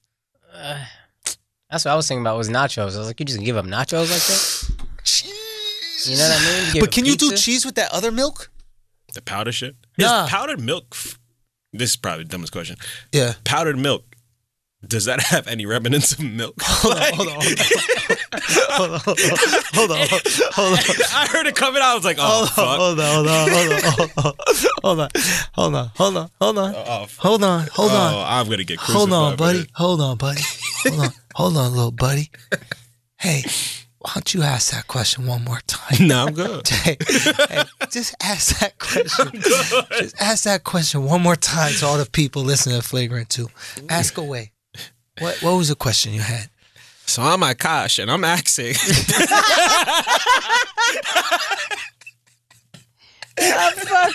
That was your me? I feel like you still sound more masculine than me. It's not often an impression is flattering. You know what I mean? Son, yes, powdered milk comes from milk, bro. Yeah. What do you think it came from? Powder? I have no idea. I have zero idea. I thought it was fake. Akash? Should we do an ad? I got to piss. Oh, my God. We need it. But just one thing. Yeah.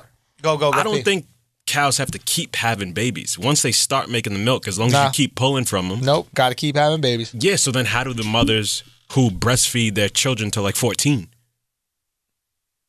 Those tits just keep making milk as long as you keep pumping. No, because eventually cows stop drinking the milk. And eventually they'll just start eating the grass and that kind of shit like that. No, but once the cow has the babies for the first time, yeah, then the farmer just keeps pumping. No, but it doesn't work like that. No. They have to keep on inseminating them. They run out of milk. Yeah. Oh, shit. Yeah, that's what's so fucking devastating about that shit. Yeah, I'm good on milk now. Yo, son, I might be good on milk until ice cream. All right? Let me tell you something. Today's podcast is brought to you by the Happy Time Murders. You know the world of Jim Henson, but discover what happens on the other side of the street in the most outrageous R-rated comedy of the summer. Brian Henson, the son of Jim Henson and the director of Muppets Christmas Carol and Muppets Treasure Island, brings us the very R-rated Happy Time Murders, starring Melissa McCarthy and as a foul-mouthed detective in a world where puppets and humans coexist. It's a place where the puppets interact with humans in a very adult, sometimes shocking, and ultimately hilarious way. And the Happy Time Murders detective Connie Edwards, played by Melissa McCarthy, teams up with her puppet partner Phil Phillips and goes into the seedy underbelly of Los Angeles to find out who's behind a series of puppet murders. How you out here murdering puppets? The Happy Time Murders is unapologetically outrageous and co-stars comedy all-stars Maya Rudolph, Elizabeth Banks, and Joel McHale. These puppets are no Sesame, all street. You heard that? That's what we call a byline right there. I'm fucking with that one. No Sesame Street. See the Happy Time Murders in theaters August 24th. Make sure you go handle that. You know, I'm going to be seeing that.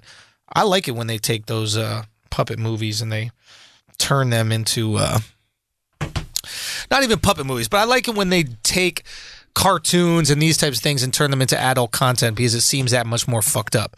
Like South Park will touch on these like adult issues, and it seems that much more savage because it's basically kids doing it. You know, it's a kids. It would look like a kids show is attacking these like foul, not politically correct, and unapologetic terms, which is something I guess we would say that we do here on this very podcast. I just read the ad. You're perfectly timed to come back. Oh, perfect. We will not be pushed around and bullied by what people interpret. You will have to judge us on our intent. What else we got in terms of deportes, Akash? You know, it's kind of a funny story to me. So Hugh Jackson, a punishment for a player. I don't remember what rule the player violated, but the punishment was that he had to play most of a preseason game. So being on the Cleveland Browns is so fucking miserable that if I want to punish you, the best way to do that is to make you play on the Cleveland Browns. I thought they left him in because he was getting torched and they were just trying to embarrass him. From what I understand, it was a disciplinary thing. Maybe I'm fucking up and I'm just reading headlines like a loser. Yeah. But we could, if in the meantime, while I look up the facts of that story, we could talk IT in Cleveland. IT out here. This is the thing with IT. Before we go and we feel bad about IT and the sob story that is IT, understand what happens. IT goes on his Instagram and talks about every team he's been on, and the bad ones he kind of shits on, the good ones he says it's good. And he basically says that Cleveland was a shithole. IT is Isaiah Thomas. Right. Now, this tells you everything you need to know about IT. Yep. Okay? If he is not tight-lipped on his public Instagram that's consumed by the world, every single reporter, every single newsletter, if he's not tight-lipped about an ex-team, a team he's no longer with, you don't need to say shit. You just keep it moving. A team you could theoretically re-sign with. Absolutely. Not to mention, every other team is going, do I want to sign this guy who will talk shit about us when he leaves? There's something to professionalism which IT appears to not have any of. I love watching him play, and when he's on his elite shit, he is one of the most fun players to watch, hands down. How many times has he been on his elite shit? With Boston? Boston. And I'll be honest, when he was with either Phoenix, Sacramento or Phoenix, like he was a very fun player to watch. Undeniably fun player to watch. But it's just very interesting to see someone continue to shoot themselves in the foot. And when you see someone shoot themselves in the foot once, you feel bad. You see them do it twice, you're like, hey, bro, what's going on? 3 times, you're like, you might need to get rid of that gun or get rid of that foot because you're going to keep on doing this. You know, I was in Boston doing this thing this weekend, and I met up with a bouncer there who had been shot 10 times. And my first question for him was like, do you ever think it's you? Like 10 times and separate times. Yeah. It's got to be you. My first question is, do you not have any other skills? Well, I asked him, I was like, do you want to just move to like a different part of the comedy club? Like, work in the... He got shot at a comedy club? Damn, by a girl. No. Wow. Son. A girl was coming there to shoot her boyfriend, and he broke it up, and so she shot him. He's got a scar on his face going from his lips to his cheek, and it's from a girl who thought he was cheating on her. And I was like, well, did you at least cheat on her? And he's like, no, never cheat. Bro, imagine you got your face sliced open by a girl for cheating when you didn't even fucking cheat. That's crazy. Son, girls crazy out here, son. There's some crazy ass girls, bro. Some crazy ass girls. Yeah, fuck. Anyway, point being is if you see somebody making the same mistake over and over again, you're going to have to realize. I mean, yeah. It might be them. None of us should really be on social media. IT less than most of us. Yeah, you're so right, dude. I mean, who fucks himself on social media more than IT? Trying to think. You know what's also interesting? Sorry to interrupt. Go. Apparently, he let Danny Ainge and whoever else, he let it be known he would be open back, to, right? Yeah, he would be open to coming back to Boston. Yeah. No offers were made. Yeah. He could have signed the veterans. I think if you took the veterans minimum, whatever he took from Sacramento, he'd have taken the same amount, maybe even a little less to go to Boston. And they were just like, Denver. He went to Denver. Denver, my bad. I'm sorry. They just said, no, we're good. Because they know it's a culture thing. It's like Melo. I think, did we acknowledge that? No, we have not. We need to get to Melo officially signed. We got a couple sports stories. Real quick, Antonio Callaway is the wide receiver, rookie wide receiver for the Cleveland Browns. Marijuana citation. His punishment was that he played almost the entire preseason. This is a rookie. He should be playing a lot of the preseason anyway. Right. Hugh Jackson was like, you keep playing, and you know how much you fucked up because you're going to have to keep playing for the Browns. That's how much playing for the Browns. IT is kind of right, is what I think. In that what? Cleveland might just be a shithole through and through. I mean, I like how you put that together. That was good. If my punishment is I got to keep playing the game I love, think of how much it sucks to be on that team. Yeah. It's like going to a shitty comedy club every night and someone's like, your punishment is that you got to do an hour on this stage. On that stage. All of us would love to do an hour. Yeah. This club must suck dick. Yeah. That we got to do an hour on this stage. Packed house.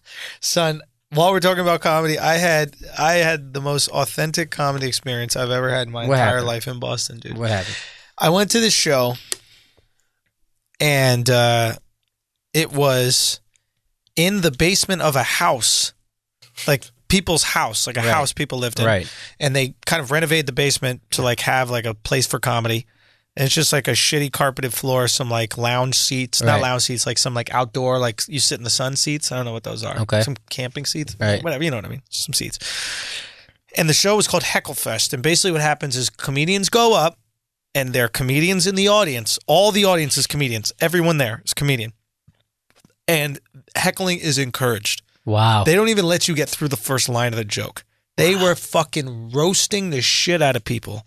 And it was such a beautifully authentic experience. It's like, you know, Roast Battle, that show? Yeah. It's what that should be because it's all organic. Nothing's planned, right? Everything, they start a sentence. So I went to the store today, you know what I mean? Yeah. And it's like, why didn't you get hit by a car? Much funnier than this, but you understand. Right. Shouts to Jeff Ross for stealing Roast Battle, by the way. Did he steal it, though? Stole it from Rel. Definitely stolen? Yeah. He partnered up with the guy who did it with him. And then boxed him out. That's fair. I think that Rel should have. I think Rel, and listen, and I spoke about this on Brilliant Idiots as well. But in retrospect, I think you use Jeff Ross and you just go, hey, why don't we do this and make this a bigger thing? And instead of trying to like keep it to yourself. Fair enough. That's because Jeff can get these people on as guests. Like Rel is the homie, though, so I'm going to have Rel's back. Oh, I'm having his back right now. Yeah. And when I talked to him on the phone, I was like, you should use it. Yeah. Why don't you use this opportunity? There's a reason why you No, I know you keep the same energy. I know. You know. But Akash, it was such an authentic experience. I thought one of the coolest things about it is, one, I went up and they went at me. And this is a bunch of guys who are probably, a lot of them open mic level. Right. They have no business doing it. Yeah. But they did, and I respected them for it. Yeah, because it was nice to feel just like a young comic again. Yeah. You know, like you don't want it. You don't try to open for me. You're not trying to do anything. So you're just putting me in that same position. I went to this Desi Comedy Festival. That's I'm going to do all Brown things. But the coolest shit, and that was actually part of it I didn't even think about. After the shows, all the comics will go out and eat Indian food. Good. The host will pay. Like the guys who put it together will pay for it. But and it was just dope. First of all, like I got my ABDC thing with 4 comics. But it was cool just having a bunch of Indian comics just mobbing out a restaurant. Yeah. But also there was like, that's what we used to do every day. You, me, Blau, Derek Gaines, whoever. Sure. We would go after shows and just eat and just be fucking idiots and bond. And as people get more successful, that gets way more rare. Yep. Because everybody's just busy. Yeah, less time. And it was just like, it felt like that again. Like, oh, this is what it was like at the beginning. Yeah. Everybody's just hanging out. There's no pecking order. And nobody was making money. Yeah. You know, nobody had any responsibility besides but be funny and just enjoy comedy. And there was a lot of great nights and a lot of great bits were in that way, to be honest with you. Yeah. You know, I miss the comic. Like a lot of times we hang out, you know, through work. Right. But I miss the no work comic hang because I think a lot of tags for jokes get developed through there, like premises get fleshed out. Just persona gets developed. Yeah, but it's like everything gets developed. I should put more time to that, and I should dedicate more time to that. I really think in that sense you blew up a little too early. Interesting. So for those who don't know, the Comedy Cellar is like the mecca, and they've started passing a lot more comics. Right. I need to get in there. I'm whatever. But point is, Andrew got passed back when they weren't really passing anybody. So all of the comics at our level were still kind of just, barking outside, trying to get shows off the ground on our own or whatever. And then Andrew's at the Cellar, and that's great. And you got funnier faster. But then there was a certain camaraderie you missed out on when it's like those nights where it's fucking negative 10 degrees outside and we're still out there trying to get a show off. Sure. And then the only fun part is when we go eat afterward. There's like a camaraderie that builds. Yeah. So worth missing that. Oh, so worth it. So worth it. I'm never going to argue that that's the one thing you missed out on is just some of the comedian friendships that formed. It's funny. I was talking to a buddy of mine, comic Will Noonan, after the Basement show, and he's like, he goes, and I'm like, dude, this is the most authentic comic experience I've ever been part of. Just as raw comedians being together and entertaining each other. And I think what was so great is that the audience was actually the comic, and the person on stage was the audience. Right. Like it flipped. Oh, shit. Right? Because everybody, it's rarely do you do comedy together. Right. Right? Yeah. But now the audience was kind of acting as one. Yeah, like an improv group. Yeah, but instead of like, I'm feeding you a line, it was more of like an army attack. Yeah. It was like an assault. Right. But like, we're all going to assault. Right. We all have the same goal. Yeah. It was like roulette. Yeah. You know what I mean? Let's all win together type of thing. So did you get roasted? Yeah. How'd you hold up? They fucking got me, man. Yeah. They fucking destroyed me. And what's the funniest thing someone said? Oh God, the first thing they said when I went up, the first line was "Hop off Charlemagne's coattails" or something like that. The first line, and I'll say this. I respected it because it set the tone. My boy Will Noonan said it. He was my buddy, so he had the most like. But he went with like the thing that they would consider. I have no ego. I don't give a fuck about these things. But it made them kind of comfortable just going at some shit. Another guy said something funny. He goes. I bet when you go down on a girl and you're eating her out, your nose rapes her. Like the nose would penetrate without, because it's so big, without her consenting to my nose. And I was like, oh, that's pretty good. Then I'm on stage and I'm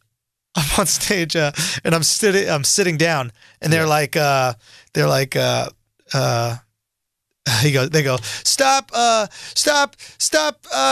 taking Patrice O'Neal's stage posture, right? And then someone else goes, take his death.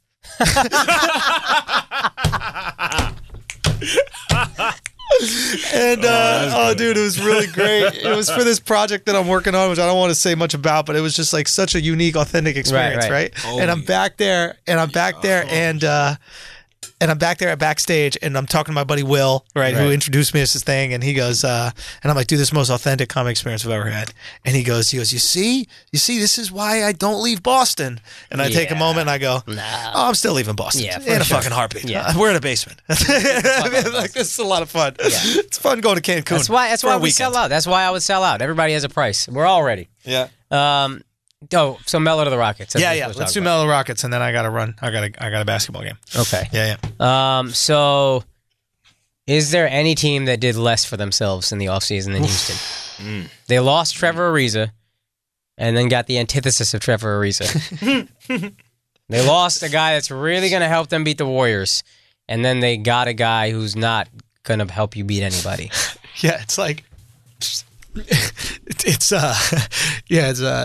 Olympic Mellow was 12 years ago. Yeah, we're not doing Olympic Mellow. That's a dream. That's a pipe dream. There's something to the idea of, hey, what happened in that game 7? You know what it was? We got tired and we didn't defend as well as we should. Right. And we were missing threes. We should go out there and get somebody who's in horrible shape and can't hit threes. Never cares about defense. At all. Like, the one thing that kept them in the series was the D. Oh, yeah. The 3 and D.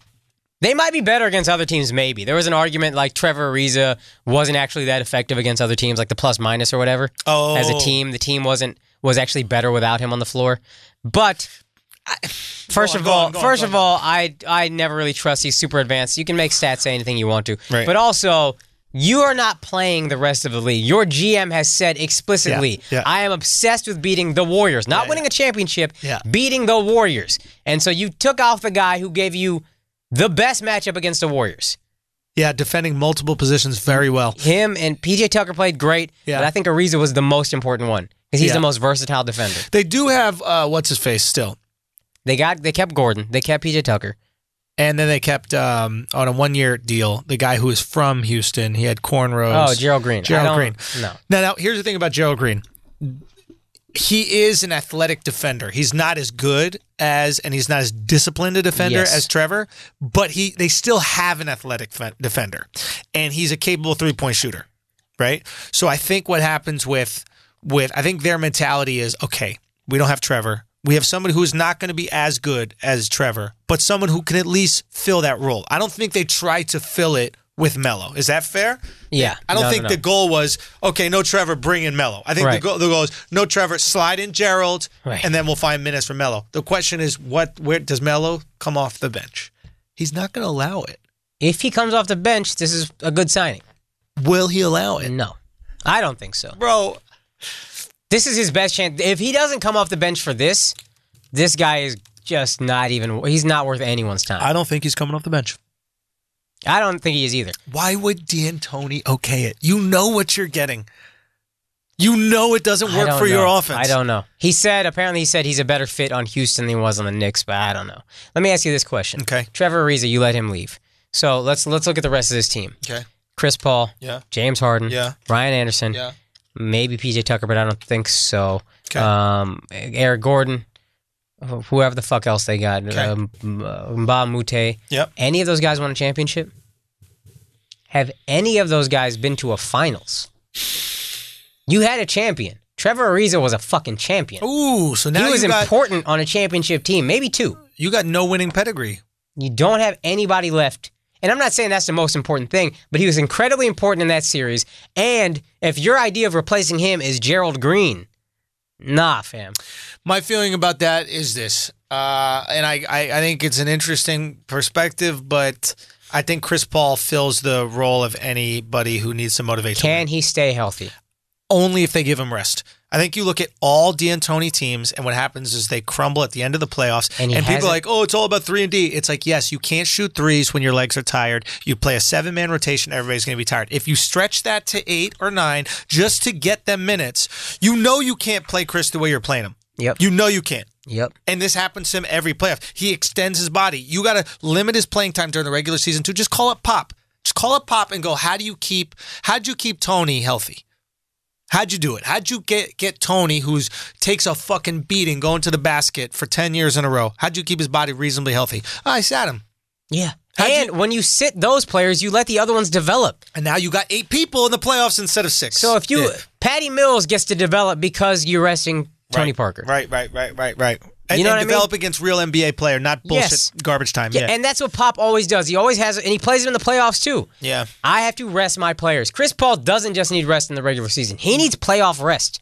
This is not a guy that can play 45 minutes a game. He's just not. He's not LeBron. No, you're right.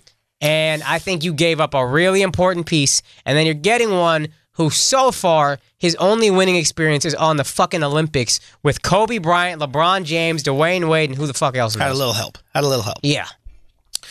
Yeah, I think it's sad because it was really exciting to see them go up against Golden State. I loved it, dog. I was really excited. I was really rooting for him. Yeah, we'll see what happens. I mean, I just think Melo's done. It's a shame.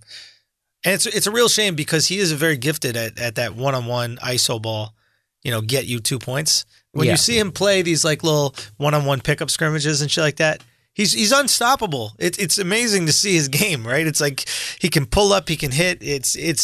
But it just doesn't fit into what the NBA game is anymore. I've never thought he was a plus player. Fair enough, but you admit that but now it's when even you worse. see him go one-on-one, sure, unstoppable. Sure. You either pull up, if you try to block the shot, he's by you. If you try to block the shot, if you don't try to block the shot, he's wet. Yeah. He just doesn't have NBA range for 3. And I know it seems crazy to say, but it's literally a foot outside of his range. And you know what's a foot in? The FIBA 3. Yeah. Olympic 3. Right. Oh, that's a good point. And that's why he was so effective, is because the FIBA 3 and that college 3 are perfect for Melo's range. And it could be just the dynamic of his jump shot, his strength, or whatever it is. But the second he goes another extra foot out, it's a problem. What you probably should do with him, if I'm D'Antoni, is put him in the corner. Because that corner 3 is the shortest 3. That's interesting. There's something to it, right? I was talking to my buddy about it, and he was like, yeah, it's just a little bit outside of his range. So let me ask you this: does anybody beat the Warriors? I think the Warriors' best chance of losing now might be Boogie Cousins. Will he tear it apart? You're saying? Will he just not fit in and cause issues? And even if he's not an asshole, like just the chemistry fit, all of a sudden him getting thrown in late in the season. I don't think so, but I don't think so because of Steph.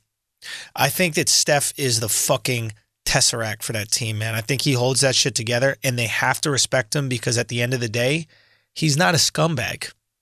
At the end of the day, he's kind of a good guy. He got a family, he got kids, and he believes in, the God stuff. He really believes in it. He's you're looking at this guy who's not only one of the best players in the league, but he's got his life right. Right. When you got someone who's out there gambling until 6 a.m, and then he's telling you how to be a person, right. You look at him like, who the fuck? It's back to the Jesus thing. You're like, who the fuck are you? Yeah. But Steph is really on some divine shit. Like, he's a genuinely good dude. He doesn't pop ego with the other guys. You don't see him doing it. Yeah. And I think he leads in a very interesting way.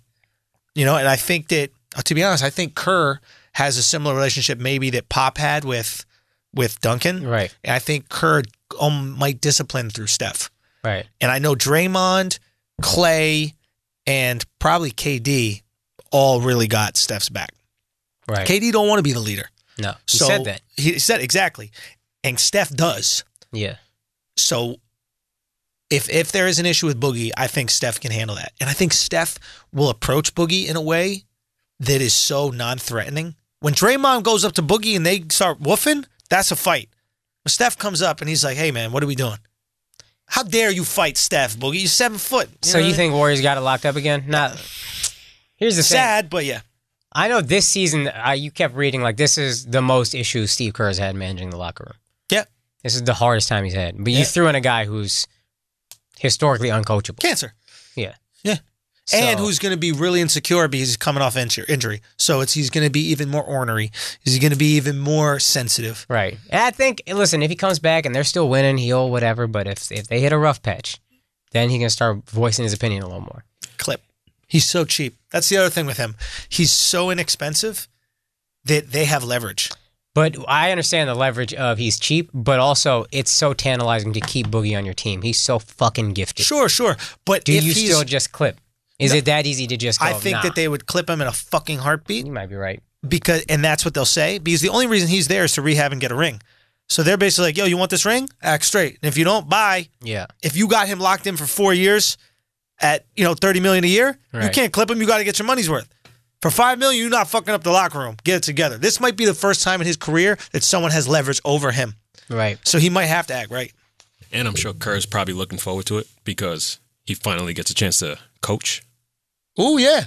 He hasn't had to, coach players. He's had good guys that just, we know the game. We got this. We have our formula in place. Good character guys. Yeah, maybe Draymond a little bit gets a little wild and he has to talk to him. But for the most part, everybody on the team is very professional. Dre's the only guy that needs to be coached. Yeah, and you don't listen to Steve. Yeah. But yeah, this is an opportunity for him to really take an elitely talented player and see if he could mold him in that Popovich way where he's gets you to play in a system. Yeah, I thought somebody would go somewhere that's going to strengthen a team. I thought LeBron was going to go somewhere. Kawhi was going to go somewhere. Toronto's legit now, I think, I think it's really interesting. Here's the one thing I'll say about Kawhi. He seems to disrupt everything Golden State is doing. And damn near single-handedly. And imagine that on the East Coast. Which you don't got Pop. You don't have Pop, which is massive. Right. But you got Nurse, who I think came up under Pop. Maybe. So, and you have a guy who has a sophisticated offensive mind. Right. He'll be able to get him looks. It's not like he's a dummy, you know what I mean? He'll be able to get him looks. But now you have somebody that can guard Jaylen Brown and Jason Tatum.